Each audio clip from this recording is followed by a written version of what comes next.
साथियों, हिंदी नेटशाला में आप सभी का पुनः हार्दिक अभिनंदन है। हम पढ़ रहे हैं रामचंद्र शुक्ल जी द्वारा रचित निबंध लोभ एवं प्रीति का भाग 3। लोभ एवं प्रीति नामक निबंध आचार्य शुक्ल के निबंध संग्रह चिंतामणि के भाग 1 में संकलित है। विभिन्न प्रतियोगी परीक्षाओं के सिलेबस में है। आरपीएससी सेकंड ग्रेड के सिलेबस में भी यह निर्धारित है तथा बीए एवं एमए के स्तर पर भी यह हिंदी विषय के सिलेबस में निर्धारित है। शुक्ल जी कहते हैं कि लोभ और प्रीति दोनों में बहुत ही सूक्ष्म अंतर है। इसकी व्याख्या हम पिछले 2 वीडियो में कर चुके हैं। आज की कक्षा को आगे बढ़ाते हैं, अन्य व्याख्या इसकी वीडियो के मध्य में करेंगे। कोई वस्तु हमें बराबर सुख या आनंद देती रहे और कोई वस्तु बनी रहे, इन्हीं 2 भावों को लेकर स्वायत्तता की रक्षा की इच्छा और स्वनिरपेक्ष रक्षा की इच्छा, ये 2 विभाग पहले किए गए हैं। अतः पहली को यदि हम अपने सुख की रक्षा की इच्छा कहें तो बहुत अनुचित ना होगा। वस्तु के दूसरे के पास जाने से या नष्ट हो जाने से हमें सुख का आनंद ना मिल सकेगा, इसी से हम उसकी रक्षा के लिए व्यग्र होते हैं। यदि ऐसी वस्तु को कोई उठाए लिए जाता है और वह बीच में नष्ट हो जाए तो हमें दुख ना होगा, क्योंकि जब चीज हमारे हाथ से निकल गई हमें वह सुख या आनंद दे नहीं सकती, तब वह चाहे रहे चाहे नष्ट हो। यहाँ तक कि यदि ले जाने के वाले के प्रति हमें क्रोध होगा या ईर्ष्या होगी तब हम प्रसन्न होंगे। जहां वस्तु रक्षा की इच्छा होगी वहां यह बात न होगी। हम किसी दशा में उस वस्तु का नाश न चाहेंगे। किसी पुराने काजी के पास 2 स्त्रियां एक बच्चे को लेकर लड़ती हुई आईं। एक कहती थी बच्चा मेरा है, दूसरी कहती थी मेरा। काजी साहब ने परीक्षा के विचार से कहा, अच्छा तुम दोनों को बच्चा काटकर आधा आधा बांट दिया जाएगा। इतना सुनते ही दोनों में से एक स्त्री घबरा कर बोली उठी, जाने दीजिए, बच्चा मुझे नहीं चाहिए, उसी को दे दीजिए। काजी साहब समझ गए कि बच्चा इसी का है। वह स्त्री बच्चे की माँ थी, अतः उसे उसका सच्चा लोभ था या प्रीति थी। अब तक लोभ के संबंध में जो कुछ कहा गया है वह उसका व्यापक अर्थ लेकर, पर जैसा पहले कहा जा चुका है, लोभ शब्द कहने से आजकल प्राय धन के लोभ की भावना होती है। प्राप्ति या रक्षा की उस इच्छा की ओर ध्यान जाता है जो जीवन निर्वाह की सामग्रियों के प्रति होती है। धन से अधिक सुखों की प्राप्ति और अनेक कष्टों का निवारण होता है, अथवा यूं कहिए कि धन के बिना संसार में रहना संभव नहीं। संसार में जो इतने लोग धन इकट्ठा करते दिखाई देते हैं, उनमें से कुछ तो घोर कष्ट के निवारण के लिए, कुछ आर्थिक सुख की प्राप्ति के लिए, कुछ भविष्य में सुख के अभाव या कष्ट की शंका से, और कुछ बिना किसी उद्देश्य की भावना से। इसमें से प्रथम श्रेणी के लोग तो धन की जितनी प्रबल इच्छा करें उसके लिए चाहे जितना आतुर हो, लोभी नहीं कहला सकते। धन के बिना जिन्हें पेट भर अन्न नहीं मिलता, जो शीत और ताप से अपने शरीर की रक्षा नहीं कर सकते, उन्हें जो लोभी कहें वे बड़े भारी लोभी और बड़े भारी क्रूर हैं। दूसरी श्रेणी के लोगों पर से लोभ के आरोप की संभावना क्रमशः बढ़ते बढ़ते चौथी श्रेणी के लोगों पर जाकर निश्चय कोटि को पहुंच जाती है। कष्ट निवारण की इच्छा, अधिक सुख प्राप्ति की इच्छा, सुखा अभाव या कष्ट की आशंका, ये तीनों धन और उसकी प्राप्ति की इच्छा के बीच ओट या व्यवधान के रूप में रहती हैं। जहां इन तीनों में से कोई पर्दा नहीं रहता, वहां शुद्ध धन लोभी की जघन्य मूर्ति साक्षात दिखाई पड़ती है। धन की कितनी इच्छा लोभ के लक्षणों तक पहुंचती है, इसका निर्णय कठिन है, पर किसी मनोविकार की उचित सीमा का अतिक्रमण प्राय वहां समझा जाता है जहां और मनोवृत्तियां दब जाती हैं। यह उनके लिए बहुत कम स्थान रह जाता है, और मनोवेगों के आधिक्य से लोभ के आधिक्य में यह विशेषता होती है कि लोभ स्व-विषयान्वेषी होने के कारण अपनी स्थिति और वृद्धि के आधार पर आप खड़ा करता रहता है, जिससे असंतोष की प्रतिष्ठा के साथ ही साथ वृत्तियों के लिए स्थायी अनवकाश हो जाता है, और मनोविकारों में यह बात नहीं होती। तो हम शुक्ल का भाव और मनोविकार नामक निबंध भी पढ़ चुके हैं। चैनल पर प्लेलिस्ट बनी हुई है शुक्ल के निबंध चिंतामणि भाग 1। वहां पर आपको इनके अन्य निबंध जो कि आपके सिलेबस में जैसे उत्साह, श्रद्धा एवं भक्ति, वह भी मिल जाएगा, साथ ही अन्य प्रसिद्ध निबंध भी मिल जाएंगे। इसके अलावा नेट परीक्षा के सिलेबस में जितने भी निबंध हैं उन सब की भी अलग से प्लेलिस्ट बनी हुई है, तो आप प्लेलिस्ट चेक करते रहिए।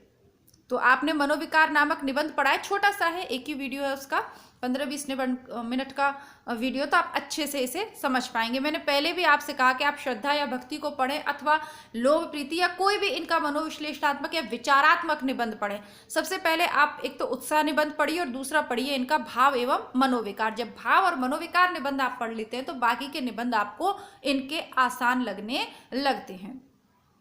विचार प्रधान निबंध हैं तो जरूरी नहीं है कि सबके विचार इतने उत्कृष्ट शैली के हों जितने शुक्ल के, इसलिए शुक्ल थोड़े से कठिन भी लग सकते हैं, लेकिन मैं कोशिश करूंगी कि सरलतम रूप में आपको इन्हें समझा पाऊं। क्रोध को लीजिए। क्रोध कुछ बातों पर आता है पर उन बातों को ढूंढने में प्रवृत्त नहीं होता। क्रोधी स्वभाव का मनुष्य ऐसी बातों पर चिढ़ जाता है जिनसे और लोग नहीं चिढ़ते, पर वह सदा इस फेर में नहीं घूमा करता कि कोई बात चिढ़ने को मिले। क्रोध में आग बबूला होने वाले तुरंत करुणा से आर्द्र और लज्जा से पानी पानी हुए भी देखे जाते हैं। क्रोध आदि में अन्य वृत्तियों का जो बोध हो जाता है वह प्राय क्षणिक होता है, पर लोभ द्वारा स्थायी हो जाता है। दोनों मनोविकारों में अंतर है। विकार एक, लोभ भी एक विकार है और क्रोध भी।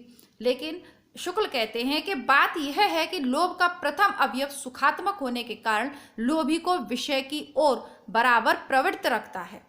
धन का लोभी धन पाकर लोभ से निवृत्त नहीं हो जाता, या तो भले बुरे का सब विचार छोड़कर धन की रक्षा में तत्पर दिखाई देता है या फिर और अधिक प्राप्ति में। इस प्रकार लोभ से अन्य मुख वृत्तियों का जो स्तंभन होता है वह स्वभावात गर्त हो जाता है। अस्तु स्थूल रूप से उद्व्यात लोभ के दो उग्र लक्षण कहे जा सकते हैं। अब जैसे क्रोध के लक्षण होते हैं वैसे ही लोभ के भी लक्षण होते हैं। वो लक्षण कौन कौन से हैं? पहला है असंतोष, दूसरा है अन्य वृत्तियों का दमन। लोभ चाहे जिस वस्तु का हो, जब वह बहुत बढ़ जाता है तब उस वस्तु की प्राप्ति, सानिध्य या उपभोग से जी नहीं भरता। मनुष्य चाहता है कि वह बार बार मिले या बराबर मिलता रहे।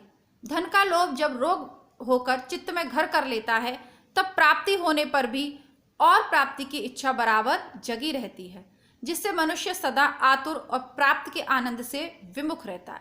जितना नहीं है उतने के पीछे जितना है उतने से प्रसन्न होने का उसे कभी अवसर ही नहीं मिलता। उसका सारा अंतःकरण सदा अभाव में रहता है, उसके लिए जो है वह भी नहीं है। असंतोष अभाव कल्पना से उत्पन्न दुख है, अतः जिस किसी में यह अभाव कल्पना स्वाभाविक हो जाती है, सुख से उसका नाता सब दिनों के लिए टूट जाता है। न किसी को देखकर वह प्रसन्न होता है और न उसे देखकर कोई प्रसन्न होता है। इसी से संतोष सात्विक जीवन का एक अंग बतलाया गया है। भक्त वर तुलसीदास संतोष वृत्ति की वांछा इस प्रकार करते हैं। कबहू को यही रहने रहोगे, यथा लाभ संतोष सदा, काहू से कुछ न चाहोगे। जब आप कभी कभी ऐसे भी रहने को आपके कोई लाभ या किसी से कुछ कामना ही ना करो, पर जिस स्थिति से कष्ट या कठिनता हो उससे असंतुष्ट रहना गृहस्थ का धर्म है। और वैसे महात्मा बुद्ध ने भी कहा है कि अपेक्षा समस्त दुखों का कारण है। अब जब हम किसी से कुछ अपेक्षा रखते हैं तो वह हमारे दुख का कारण बन जाती है। और गृहस्थ जीवन तो पूरा अपेक्षाओं का भंडार है। पति को ऐसा होना चाहिए, पत्नी को ऐसा होना चाहिए, बच्चों को ऐसा करना चाहिए, हमें समाज के प्रति ये करना चाहिए, वो के नियम में फंस के जिंदगी बड़ी ही जटिल बन जाती है। क्या करें? आगे कहते हैं गृहस्थ जीवन है ही ऐसा। आगे शुक्ल जी कहते हैं क्योंकि ऐसे असंतोष से जिस प्रत्न की प्रेरणा होती है वह एक अच्छे फल के निमित्त होता है। ऐसे असंतोष का अभाव आलस्य सूचक होता है, पर प्राप्ति की जो इच्छा व्यसन के रूप में होती है उसका निरसन ही ठीक है। धन का जो लोभ मानसिक व्याधि का या व्यसन के रूप में होता है उसका प्रभाव अंतःकरण की शेष वृत्तियों पर यह होता है कि वे अनभ्यास से कंठित हो जाती हैं। जो लोभ मन अपमन के भाव को, करुणा और दया के भाव को, न्याय अन्याय के भाव को, यहाँ तक कि अपने कष्ट निवारणी सुख भोग की इच्छा तक को दबा दे, वह मनुष्यता कहाँ तक रहने देगा। जो अनाथ विधवा का सर्वस्व हरण करने के लिए कुर्क अमीन लेकर चढ़ाई करते हैं, जो अभिमानी धनिकों की दुत्कार सुनकर त्योरी पर बल नहीं आने देते, जो मिट्टी में रुपया गाड़ कर न आप खाते हैं न दूसरों को खाने देते हैं, परिजनों का कष्ट क्रंदन सुनकर भी रुपए गिनने में लगे रहते हैं, वे अधमरे होकर जीते हैं। उनका आधा अंतःकरण मरा गया समझिए। जो किसी के लिए नहीं जीते उनका जीना न जीना बराबर है। समझ में आई आपको बात? जो किसी के लिए नहीं जीते उनका जीना न जीना बराबर है। ठीक है, मनुष्य योनि लेकर, मनुष्य योनि में जन्म लेकर यदि आप अपने लिए ही जी रहे हो, अपने लिए पका रहे हो, अपने लिए खा रहे हो, अपने लिए कमा रहे हो, अपने, तो फिर आप इस संसार में रहें या ना रहें, उससे प्रकृति को और दुनिया को कोई फर्क नहीं पड़ता। जब आप किसी के लिए नहीं हो तो कोई आपके लिए नहीं है। ठीक है, समाज में एक दूसरे के साथ संबंध रखते हुए, एक दूसरे के साथ सहयोग भावना के साथ ही हम रह सकते हैं। ठीक है, इसीलिए शुक्ल जी कहते हैं कि जब आप किसी के लिए नहीं हो तो आपका जीना न जीना बराबर है। ठीक है, संस्कृत में भी सूक्ति है, परोपकाराय फलंती वृक्षः, परोपकाराय वहन्ति नद्यः, परोपकाराय दुहन्ति गावः, परोपकाराय सताम विभूति। परोपकार के लिए ही नदियां अपना जल लेकर प्रवाहित रहती हैं, परोपकार के लिए ही वृक्ष फल धारण करते हैं और देते हैं, परोपकार के लिए ही गाय अपना दूध देती है। परोपकार महान लोगों की विभूति है, उनका ऐश्वर्य है या उनकी संपत्ति है। चलिए आगे बढ़ते हैं। लोभियों का दमन योगियों के दमन से किसी प्रकार कम नहीं होता। लोभ के बल से वे काम और क्रोध को जीतते हैं, सुख की वासना का त्याग करते हैं, मन अपवन में समन भाव रखते हैं। अब और क्या चाहिए? जिससे वे कुछ पाने की आशा रखते हैं, वह यदि उन्हें 10 गालियां भी देता है तो उसकी आकृति पर ना रोष का कोई चिन्ह प्रकट होता है, ना मन में ग्लानि होती है, ना उन्हें मुक्की चूसने में घृणा होती है और ना रक्त चूसने में दया। सुंदर से सुंदर रूप देखकर वे अपनी एक कौड़ी भी नहीं भूलते। करुण से करुण स्वर सुनकर भी वे अपना एक पैसा भी किसी के यहाँ नहीं छोड़ते। तुच्छ से तुच्छ व्यक्ति के सामने हाथ फैलाने में वे लज्जित नहीं होते। क्रोध, दया, घृणा, लज्जा आदि करने से क्या मिलता है कि वे करने जाएं, जिस बात से उन्हें कुछ मिलता नहीं, जबकि उसके लिए उनके मन के किसी कोने में जगह नहीं होती। तब जिस बात से पास का कुछ जाता है वह बात उन्हें कैसी लगती होगी। या यूं समझा जा सकता है, जिस बात में कुछ लगे कि वह उनके किसी काम की नहीं, चाहे वह कष्ट निवारण हो या सुख प्राप्ति, धर्म हो या न्याय, वे शरीर नहीं सुखाते, वे शरीर सुखाते हैं। अच्छे भोजन, अच्छे वस्त्र आदि की आकांक्षा नहीं करते। लोभ के अंकुश से अपनी संपूर्ण इंद्रियों को वश में रखते हैं। लोभियों, तुम्हारा अक्रोध, तुम्हारा इंद्रिय निग्रह, तुम्हारा मान अपमान, समता, तुम्हारा तप अनुकरणीय है। तुम्हारी निष्ठुरता, तुम्हारी निर्लज्जता, तुम्हारा अविवेक, तुम्हारा अन्याय विगरणीय है,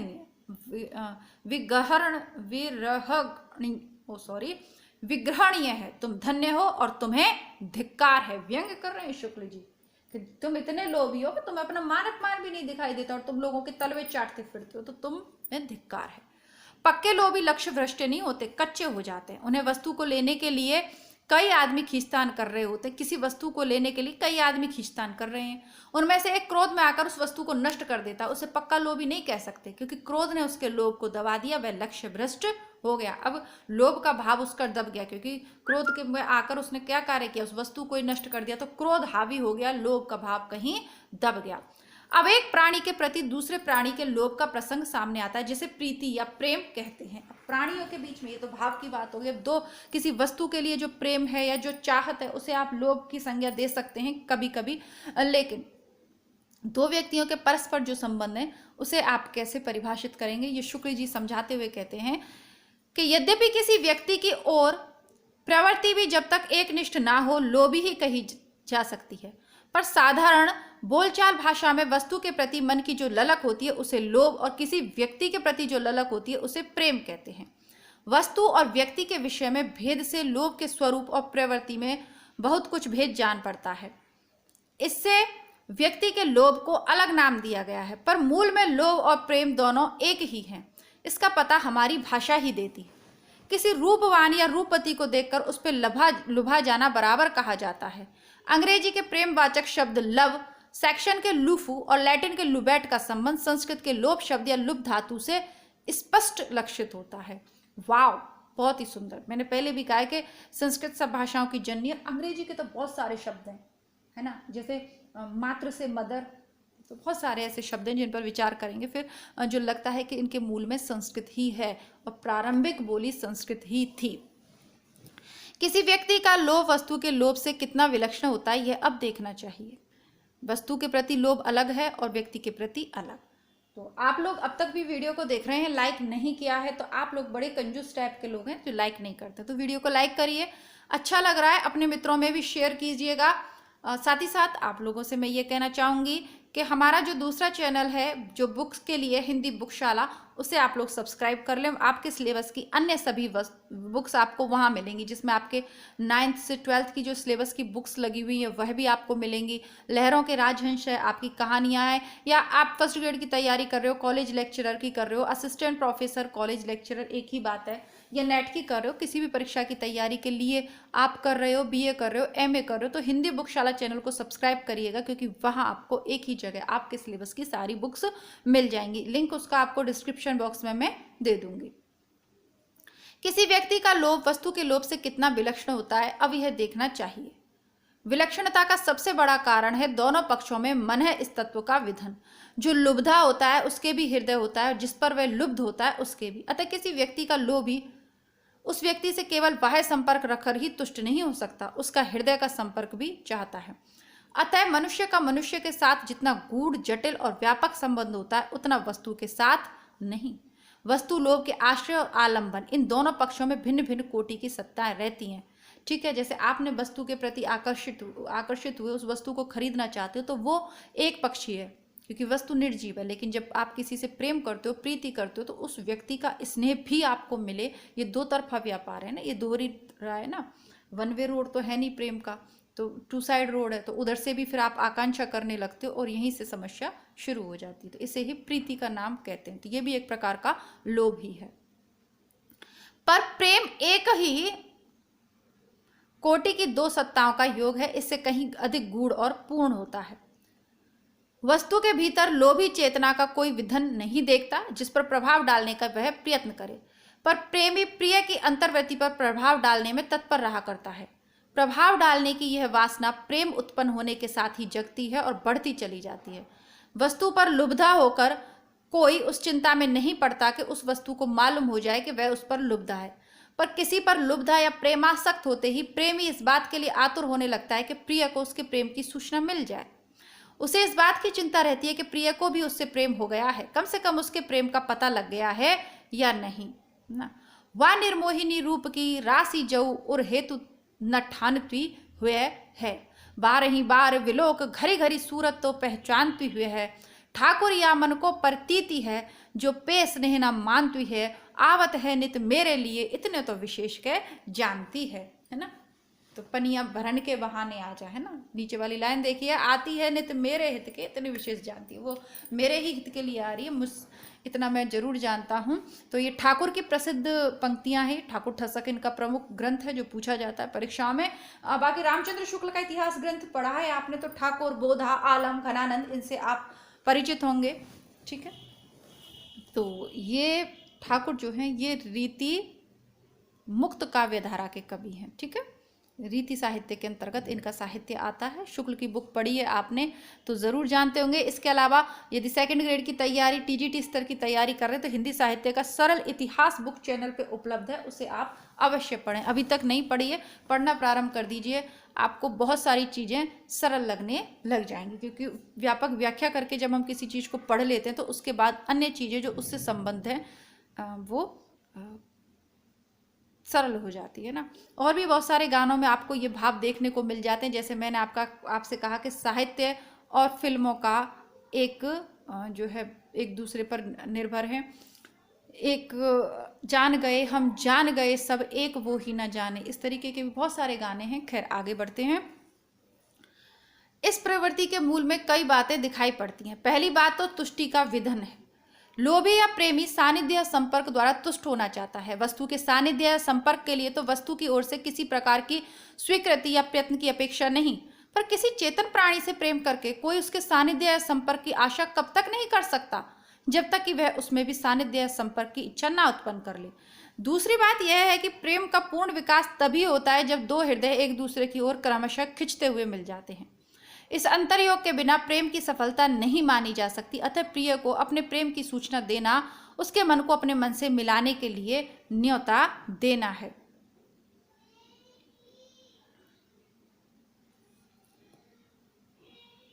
अपने प्रेम की सूचना देने के उपरांत प्रेमी प्रिय के हृदय में अपनी ओर कुछ भावों की प्रतिष्ठा चाहता है। पहले कहा जा चुका है कि सहसा उत्पन्न लोभ या प्रीति का प्रथम संवेदनात्मक अवयव है अच्छा लगना। अच्छा लगता है, गाना भी तो है ना, पूरा एक गाना है। कौन सी मूवी है? आरक्षण मूवी का गाना है, दीपिका पादुकोण और सैफ अली खान का, है ना।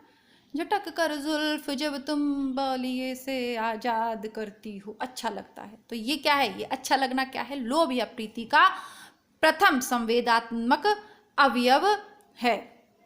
ठीक है, देखिए मैं उदाहरण आपको इसलिए देती हूँ, एक तो आपकी कल्पना शक्ति का विस्तार हो, दूसरा आपको ये चीज़ें बोर ना लगे, बोरिंग नहीं लगे। अब आप गाना सुनिए, बहुत ही इंटरेस्टिंग गाना, अच्छा है ना।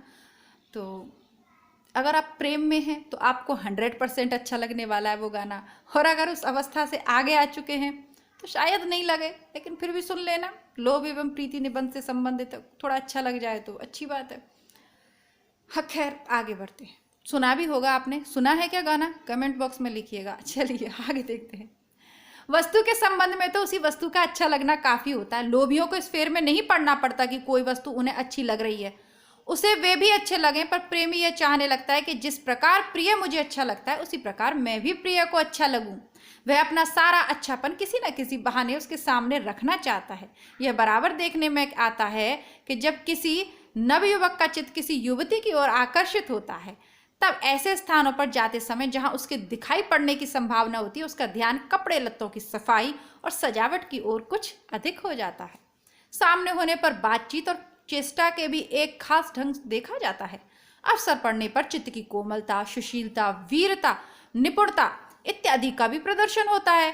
प्रेमी को जिस घड़ी यह पता चलता है कि प्रिय का चित्त भी उसकी ओर थोड़ा बहुत खिंचा है, उसी घड़ी से वह लोभ की ऊपरी सतह से और गहरे में जाकर प्रेम के आनंद लोक में मग्न हो जाता है। एक दूसरे की ओर आकर्षित दो हृदयों के योग से जीवन में एक नया रस उत्पन्न हो जाता है, या दूनी सजीवता आ जाती है। ये पंक्ति बहुत ही सारगर्भित और जीवन का सत्य है। जब आप किसी से प्रेम करते हो, अब यार ये प्रेम वो वाला प्रेम नहीं कि आज इसके साथ आज उसके साथ, वो नहीं, जो आपका पहला वाला प्रेम होता है ना, जो सबसे पहली बार आप करते हो। अब वो क्लास कोई भी हो सकती है, जिस भी क्लास में आपको हुआ हो, उस प्रेम को याद करिए, फिर इन पंक्तियों को पढ़िएगा कि एक दूसरे की ओर आकर्षित दो हृदयों के योग से जीवन में एक नया रस उत्पन्न हो जाता है, या दूनी सजीवता आ जाती है। आनंद की संभावना भी बहुत अधिक बढ़ जाती है, और दुख की भी। सुख और दुख तो एक सिक्के के पहलू हैं। जब उसका मिलन होगा तो सुख होगा, और जब विरह होगा तो दुख होगा। ठीक है ना। आगे शुक्ल जी क्या कहते हैं? प्रिय के हृदय का आनंद प्रेमी के हृदय का आनंद हो जाता है। अतः एक ओर तो प्रिय के आनंद का मेल हो जाने से प्रेमी संसार की नाना वस्तुओं में कई गुने अधिक आनंद का अनुभव करने लगता है। दूसरे ओर प्रिय के अभाव में उन्हीं वस्तुओं में उसके लिए आनंद बहुत कम या कुछ भी नहीं रह जाता। वियोग की दशा में तो वे वस्तुएं उल्टा दुख देने लगती हैं। होते होते यहाँ तक होता है कि प्रेमी के लिए प्रिय के आनंद से अलग आनंद रह ही नहीं जाता। प्रिय के आनंद में ही वह अपना आनंद ढूंढा करता है। दो हृदयों की यह अभिन्नता अखिल जीवन की एकता के अनुभव पथ का द्वार है। प्रेम का यह एक रहस्यपूर्ण महत्व है। प्रेम का रहस्यपूर्ण महत्व है। देखिए स्पष्ट करते हैं। हिंदी साहित्य के अंतर्गत मैं बात करूं तो आपने साकेत पढ़ा होगा। साकेत का नवम सर्ग तो सभी परीक्षाओं की सिलेबस में है। ठीक है, आप BA MA कर रहे हो, कुछ भी कर रहे हो, नेट कर रहे हो, IAS बन रहे हो, अपने राज्य से कोई कंपटीशन एग्जाम दे रहे हो, साकेत का नवम सर्ग अधिकतर परीक्षाओं के सिलेबस में। अब आप उसमें जब उर्मिला का विरह वर्णन पढ़ते हैं, साकेत का उदाहरण मैंने इसलिए दिया क्योंकि साकेत को आप लोग बहुत अच्छा पसंद कर रहे हो चैनल पे, और जितने भी विद्यार्थियों ने साकेत देखा है बहुत अच्छे अच्छे आप लोग कमेंट करते हो, उत्साहवर्धन मेरा करते हो, तो इसलिए साकेत का उदाहरण दिया। क्योंकि आप में से जितने लोग हैं, मुझे आशा है कि उन्होंने चैनल पर प्लेलिस्ट में उपस्थित या उपलब्ध साकेत जरूर पढ़ा है।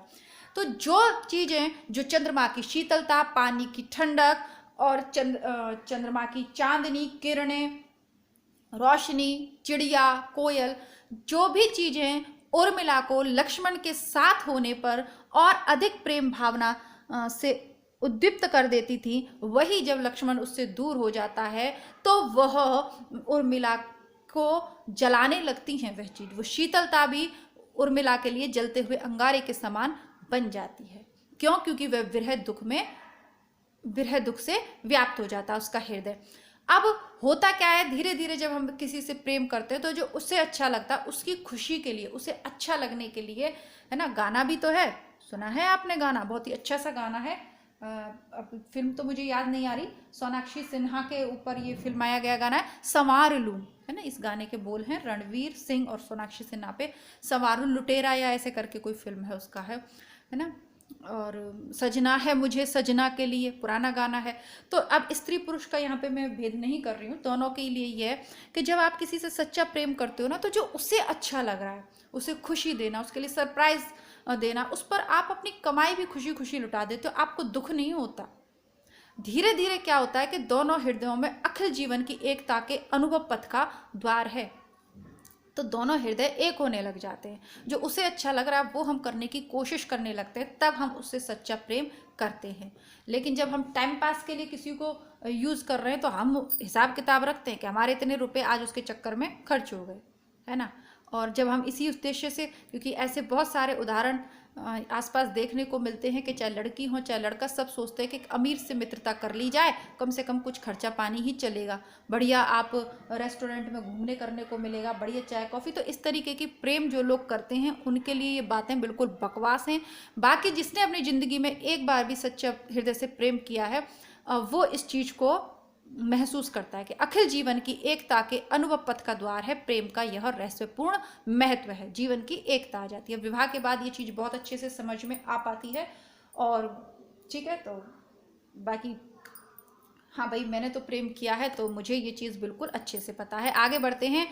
प्रेम का अभाव एकांत भी होता है और लोक जीवन के नाना क्षेत्रों में भी दिखाई पड़ता है। अब सबसे बड़ी बात है कि प्रेम शब्द कहते ही आप लड़का और लड़की पर ही आपकी दृष्टि आकर अटक जाती है। प्रेम बहुत तरीके का होता है, ठीक है। लड़का या लड़की का प्रेम ही प्रेम नहीं होता, माँ का बच्चों के प्रति भी होता है और गुरु का शिष्य के प्रति भी होता है। आपकी भावनाओं पर चीज़ें डिपेंड करती हैं। एकांत प्रभाव उस अंतर्मुख प्रेम में देखा जाता है जो प्रेमी को लोक के कर्म क्षेत्र से खींचकर केवल दो प्राणियों के एक छोटे से संसार में बंद कर देता है। उसका उठना बैठना, चलना फिरना, मरना, जीवन जीना सब उसी घेरे के भीतर होता है। वह उस घेरे के बाहर कोई प्रभाव उत्पन्न करने के उद्देश्य से कुछ भी नहीं करता। उसमें जो साहस, धीरता, दृढ़ता, कष्ट सहिष्णुता आदि दिखाई देते हैं वे प्रेम मार्ग के बीच, प्रेमोन्माद के रूप में, लोक के बीच कर्तव्य के रूप में नहीं, प्रेम उन्माद में आकर वो करता है। ये वाला प्रेम वो होता है जो पहली नज़र वाला प्यार होता है ना, जो स्कूल लेवल पे टाइम पे करते हैं, है ना। अब तो बच्चे स्मार्ट हो गए हैं, नेट का ज़माना है, लेकिन पहले जो होता था उन्माद के रूप में होता था, है ना। सारा घंटों किसी के घर के सामने, खिड़की के सामने खड़ा रहना, घंटों लेटर लिखना, ये सारी चीज़ें। सारांश यह है कि इस प्रकार के प्रेम का क्षेत्र सामाजिक और पारिवारिक जीवन से विच्छिन्न होता है। उसमें परिवार का, समाज का कुछ लेना देना नहीं होता, दो लोग होते हैं और उनकी दुनिया अलग चलती है। उसमें प्रिय पक्ष का प्रबल राग जीवन के अन्य सब पक्षों के पूर्ण विराग को प्रतिष्ठा कर देता है। फारसी के साहित्य में ऐसे ही एकांतिक और लोक बाह्य प्रेम की प्रधानता है। भारतीय साहित्य में गोपियों के प्रेम को प्राय यही स्वरूप दिया गया है। भक्ति मार्ग में प्राय यही एकांतिक और अनन्य प्रेम लिया गया है, क्योंकि यह एक ऐसा राग है जिसके प्रभाव से विराग की साधना आपसे आप बिना किसी मानसिक प्रयत्न के हो जाती है। प्रेम का दूसरा स्वरूप वो है जो अपना मधुर और अनुरंजनकारी प्रकाश जीवन यात्रा के नाना पथों पर फेंकता है। प्रेमी जगत के बीच अपने अस्तित्व की रमणीयता का अनुभव आप भी करता है और अपने प्रिय को भी कराना चाहता है। प्रेम के दिव्य प्रभाव से उसे अपने आसपास चारों ओर सौंदर्य की आभा फैली दिखाई पड़ती है, जिसके बीच वह बड़े उत्साह और प्रफुल्लता के साथ अपने कर्म सौंदर्य को प्रदर्शित करता है। वह प्रिय को अपने समग्र जीवन का सौंदर्य जगत के बीच दिखाना चाहता है। यह प्रवृत्ति इस बात का पूरा संकेत करती है कि मनुष्य की अंतःवृत्तियों में जाकर प्रेम का जो विकास हुआ है वह सृष्टि के बीच सौंदर्य विधान की प्रेरणा करने वाले एक दिव्य शक्ति के रूप में हुआ है। आपको ये चीज़ समझनी चाहिए। अगर क्यों, जैसा कि मैंने आपसे कहा कि यदि आप इस चैनल पे हैं तो जाहिर सी बात है आप व्यस्त तो होंगे ही, क्योंकि नेट की तैयारी कर रहे हैं या सेकंड ग्रेड दे रहे हैं या फर्स्ट ग्रेड दे रहे हैं, कोई फ़र्क नहीं पड़ता भाई, आप बीए करके आए। तो आपको ये समझना चाहिए कि जो आपका स्कूली वाला जो प्रेम था ना, वो प्रेमोन्माद की एक दशा थी, वो आपकी उम्र का प्रभाव था, आपका पहला प्रेम था, उसमें समाज नहीं था और आप समाज को उसमें ला सको उतनी उस समय आपकी क्षमता और योग्यता भी नहीं थी। लेकिन अब जो वयस्कता का प्रेम है आपका, तो मैं आप सब लोगों से आपकी बड़ी बहन की तरह ये कहना चाहूँगी कि पहले समर्थ बनिए, ठीक है। आप किसी से प्रेम करते हैं, आप किसी से विवाह करना चाहते हैं, तो क्या आप उसे दुख देना चाहेंगे, कष्ट देना चाहेंगे? नहीं। आप अपनी पहले पोजीशन पक्की कीजिए, अपनी नौकरी, अपना व्यवसाय, या जिससे आप दोनों के साथ साथ परिवार का निर्वहन आप कर सको, उस योग्यता को प्राप्त करिए। और उसके बाद अपने प्रेम का इजहार आप अपने प्रेमी से करिए। अब देखिए, प्रेम पर तो बस नहीं होता। मैं ये नहीं कह सकती कि भाई नौकरी करो उसके बाद ही प्रेम करो, और नहीं भाई, प्रेम आप जिससे करते हो वो ठीक है, लेकिन उस प्रेम करने का आपका उस प्रेमी जन को आप अच्छे से रख पाओगे, आप अपने पारिवारिक कर्तव्यों की पूर्ति कर पाओगे, और आप अपने सामाजिक दायित्वों को कब निभा पाओगे? जब आप अच्छी नौकरी या अच्छे व्यवसाय में सेट हो जाओगे। तब आप अपने देश के लिए भी कुछ कर पाओगे, चाहे वो इनकम टैक्स के रूप में या कैसे भी, कुछ तो योगदान दे पाओगे ना, और तब आप उसको भी इज्जत दिला पाओगे। वरना आप किसी का हाथ पकड़ के सड़कों गलियों पे घूमते रहो, उसमें ना तो आपकी इज्जत है और ना उसकी इज्जत है। इज्जत कब है? जब आप उसे इज्जत से ब्याह कर अपने घर लेकर आएं, समाज में उसको भी आप प्रतिष्ठा दिलाएं, और स्वयं भी कुछ ऐसा अच्छा प्राप्त करें कि लोग आपके सामने बोलने की, इनकार करने की, अथवा आपका विरोध करने की हिम्मत न करें। बस वही बात है, शब्दों का हेरफेर है। पुनः पढ़ती हूँ। यह प्रवृत्ति इस बात का पूरा संकेत करती है कि मनुष्य की अंतः प्रवृत्ति में जाकर प्रेम का जो विकास हुआ है, वह सृष्टि के बीच सौंदर्य विधान की प्रेरणा करने वाली एक दिव्य शक्ति के रूप में हुआ है। प्रेम बहुत दिव्य वस्तु है। अगर आप प्रेम के प्रभाव से अछूते हैं तो ये दुर्भाग्य कहा जाएगा। ठीक है, अब प्रेम का अर्थ आप प्लीज शारीरिक आकर्षण तो लगाना नहीं। ठीक है, तो शारीरिक आकर्षण से प्रेम, शारीरिक आकर्षण प्रेम का एक भाग हो सकता है, पर प्रेम नहीं है ना। प्रेम बहुत ऊपर की चीज है। मनुष्य का प्रेम सौंदर्य, वस्तु सौंदर्य, कर्म सौंदर्य, वाक सौंदर्य, भाव सौंदर्य सब देखना और दिखाना चाहता है। वीरता के पुराने जमाने में युवक योद्धा यह समझकर कि गढ़ी की ऊंची अट्ठेलिका के गवाक्षों से हमारी प्रेयसी झांकती होगी कि सौंदर्य भावनापूर्ण उमंग के साथ रण क्षेत्र में उतरता था। कर्म का सबसे अधिक विकट क्षेत्र युद्ध है। इससे आर्य जाति के वीर काल के काव्यांगे श्रृंगार और वीर का अत्यंत मनोहर समन्वय पाया जाता है। जिस प्रकार यूरोपीय साहित्य में वीर धर्म का एक युग रहा है, उसी प्रकार हमारे हिंदी साहित्य में भी उस काल की कविता का प्रसंग अधिकतर युद्ध और प्रेम ही पाया जाता है। तो आपने हिंदी साहित्य पढ़ा है क्या? नहीं पढ़ा ना, तो शुक्ल का हिंदी साहित्य का इतिहास पढ़िए, तो आप स्वयं जान जाएंगे युद्ध और प्रेम कौन से काल की कविता का विशेष विषय रहा है। ये विषय रहा है आदिकाल की कविता का। पृथ्वीराज रासो उठा लीजिए आप, संयोगिता और पृथ्वीराज ने पहले भी कहा था कि साहस और प्रेम एक दूसरे के परिचायक हैं। किसी भी दुर्बल पुरुष से कोई स्त्री प्रेम नहीं कर सकती या करना नहीं चाहेगी। विवाह तो बिल्कुल भी नहीं, क्योंकि जो खुद की रक्षा नहीं कर सकता, जिसका खुद का परिवार में कोई औकात नहीं है, जिसके समाज में मान सम्मान नहीं है, वो दूसरे को क्या प्रतिष्ठा दिलवाएगा, क्या मान सम्मान दिलवाएगा? शक्ल की बात नहीं है, बात शक्ल की नहीं है, बात पैसे की नहीं है, लेकिन कुछ तो हो जिसमें प्रेम किया जाए। अब जो पैसे वाले हैं उनको तो कैसी भी शक्ल हो, उसे प्रेम देखकर अगर कोई उससे विवाह कर ले तो वो शायद उसकी पसंद की बात हो सकती है। बाकी सामान्यतः भारतीय नारियों की ये नहीं है एक अच्छा सामाजिक स्थिति सभी चाहते हैं। खैर आगे बढ़ते हैं, थोड़ा सा देखते हैं आपका निबंध कितना रह गया है, आज हो पाएगा आपका या नहीं। ये भी एक अभी बहुत सारा है, ये निबंध काफ़ी बड़ा निबंध आपका बच रहा है। चलिए